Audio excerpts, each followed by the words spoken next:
119 NDA. बहुमत का जादुई आंकड़ा है 122, 119 पर एनडीए आगे है, महागठबंधन काफी पीछे है। यानी जोड़ दे राष्ट्रीय तो हाँ, ये बहुमत है। हाँ, एलजेपी को अगर जोड़ लेते हैं तो बहुमत है। तो अगर एलजेपी को जोड़ते हैं, और मुझे ऐसा लगता है speculation number 1, speculation number 2, speculation number 3, इस तरीके से करके हमारे ग्राफिक तुरंत ही तैयार होने चाहिए। जो मैं कह रहा हूं उसे ब्रेक कीजिए प्लीज।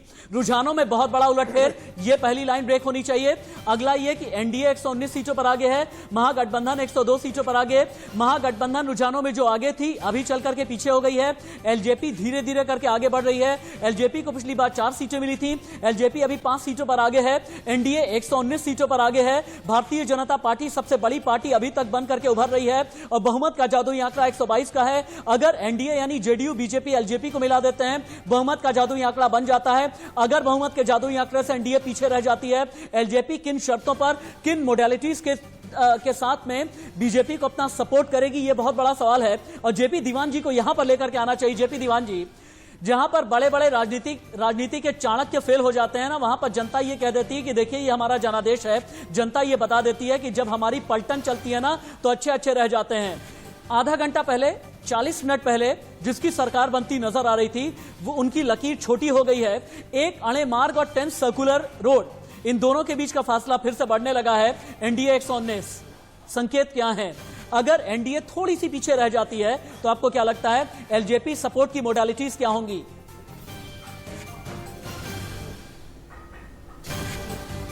देखिए, अभी तक के रुझान से तो लग रहा है कि एनडीए 3-4 सीटों से ही पीछे है अभी बहुमत के, और ये आंकड़ा लगातार बढ़ता जा रहा है। इससे लगता है कि उलटफेर पूरे परिणामों में हो सकता है। संभावना ये भी है कि अगर किन्हीं क्षेत्रों में आरजेडी के कुछ या महागठबंधन की कुछ सीटें बढ़ती हैं, एक संभावना दूसरी ये भी बन रही है कि हो सकता है हंग पार्लियामेंट हो जाए, हंग विधानसभा हो जाए। तो दोनों संभावनाएं, अभी हम सिर्फ संभावनाएं ही व्यक्त कर सकते हैं। जेपी जी, जो आंकड़े अभी दिखाई दे रहे हैं उसके मुताबिक इंजन का हॉर्स पावर काम करता दिख रहा है। हॉर्स ट्रेडिंग की भी बात कर रहे हैं आप? बिल्कुल, मैं हॉर्स पावर भी काम कर रहा है, हॉर्स ट्रेडिंग भी दिख रही है मुझे। क्योंकि अब जो है कि एलजेपी और जो दूसरे हैं जहां से आएंगे जो 8-10 सीटें, उन पर भी दारोमदार आ सकता है पूरे अगली सरकार बनने का। तो ये राजनीति का खेल है जो बड़ा मतलब राणा जी मजेदार होता जाता। क्या ये जो डेटा है, क्या ये जो आंकड़े हैं, एक बार फिर से हमें 15 साल पीछे लेकर के नहीं जा रहे हैं?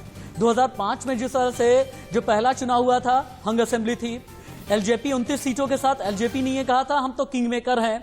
न किंग बने, न किंग मेकर बने, न किंग बना सके। स्थितियां थोड़ी अलग थी। वो फरवरी 2005 में चुनाव हुए, फिर अक्टूबर नवंबर 2005 में चुनाव हुए थे, और उस समय एलजेपी की स्थिति बहुत मजबूत थी। 29 सीटों के साथ रामविलास पासवान किंग मेकर भूमिका में थे और वो कह रहे थे कि हम जिसको चाहेंगे सरकार उसी की बनेगी। आपको माफी के साथ मुझे रोकना पड़ रहा है राणा जी, आपको माफी के साथ रोकना पड़ रहा है, क्योंकि ये बड़ी खबर ब्रेक होनी बहुत जरूरी है।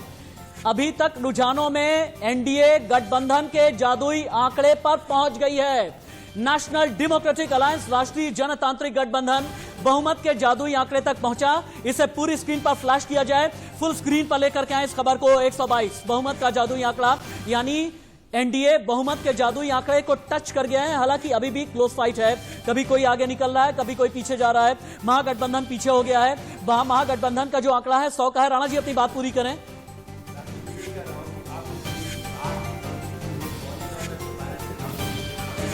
ईवीएम चलने शुरू हो जाते हैं और लगभग 2 घंटे हो गए हैं। ये स्थितियां अब बहुत बदलने वाली नहीं है, ये मान करके चलिए। अब अगले 1 घंटे में जाकर के सेटल हो जाना चाहिए। तो अब एनडीए के पास जो लीड आपको दिख रही है, उस लीड में कमी नहीं हो सकती। वो 2-4-5 सीटों का होगा, लेकिन स्थितियां अब कमोबेश यही आपको दिखेंगी। एक ऐसी सरकार जिसको बनाए रखने के लिए एलजेपी और अदर्स की जरूरत एनडीए को पड़ सकती है। वहां सीटों की खींचतान होगी, खरीद फरोख्त होगी, लोगों को मनाया पटाया जाएगा, सरकार बनाया जाएगा। लेकिन एनडीए अगर सबसे बड़ा घटक दल रहता है, सबसे बड़ा गठबंधन रहता है, तो फिर राज्यपाल सबसे बड़े गठबंधन को बुलाते हैं और एनडीए ही जाएगा सरकार बनाने के लिए आगे। और मुझे लगता है कि अभी 122 का आंकड़ा उसके पास है, एलजेपी के पास 5 है। तो अगर एनडीए जो दिल्ली में आपको दिखता है, जिसमें एलजेपी भी है, जेडीयू भी, बीजेपी है, तो उसके पास बहुमत है और वो सरकार अभी बना रहा है। जो मौजूदा आंकड़ा आपको स्क्रीन पर दिख रहा है उसके मुताबिक। एक जर्नलिस्ट के तौर पर इससे ज्यादा इंटरेस्टिंग और कुछ नहीं हो सकता। रामदेव यादव जी, ये तो वही वाली बात है कि बिहार में अभी तक हम ये पूछ रहे थे कि बिहार में का बा, और बिहार ने ये बता दिया बिहार में ई बा, बिहार में ऊ बा। अच्छा, रामदेव यादव हमारे साथ में नहीं है, डॉक्टर उषा शर्मा के पास में चलते हैं। डॉक्टर उषा शर्मा, अच्छा डॉक्टर उषा शर्मा है, हाँ है डॉक्टर उषा शर्मा। अब आपसे पूरा देश यही जानना चाहेगा कि एनडीए को तो एलजेपी की कोई जरूरत ही नहीं है।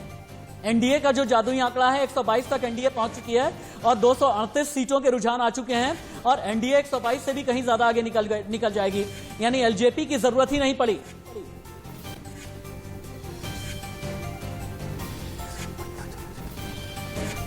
डॉक्टर उषा 135 सीटों पर आप लोगों ने चुनाव लड़ा।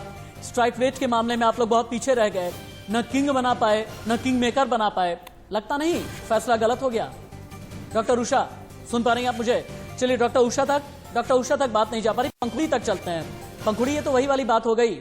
5 साल पहले बीजेपी के एमएलसी संजय मयूख ने एग्जिट पोल के नतीजे आने के बाद बड़ी आतिशबाजियां की थी और ऐसे ही आप लोगों ने भी तेजस्वी भवा कर दिया था, लेकिन अब तो पूरी तरीके से उलटफेर हो गया है।